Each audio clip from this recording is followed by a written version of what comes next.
We all know that you have all those really crazy ideas in the best way possible. But how do you come up with those ideas? Could you tell me more about your creative process? And also, once you have those great ideas, how do you go about capitalizing those really ambitious ideas if you have very few limited financial resources?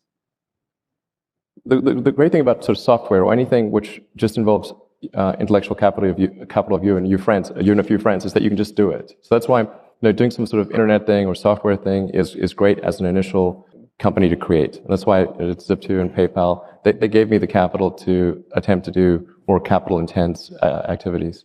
As far as idea generation, I think I tend to think of things from a sort of physics standpoint, like from a first principle standpoint, what would be the best way to accomplish something, and then pursue that.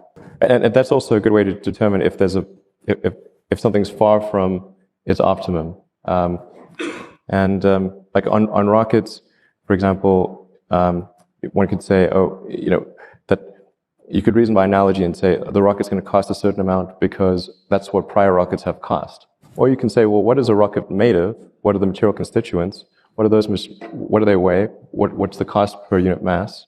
And that sets the limit asymptotically for what a rocket can be. So if you can figure out some creative way to rearrange those elements into a rocket shape, then you can achieve a much better outcome.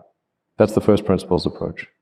And I think also just combining ideas from different industries is really helpful for innovation. So what have people discovered in one industry, and can that be applied to other industries? That's, I think, also a great source of ideas. But you usually just struggle on a solution, and you try a bunch of things. Some of them don't work, and most of them don't work, and occasionally one does.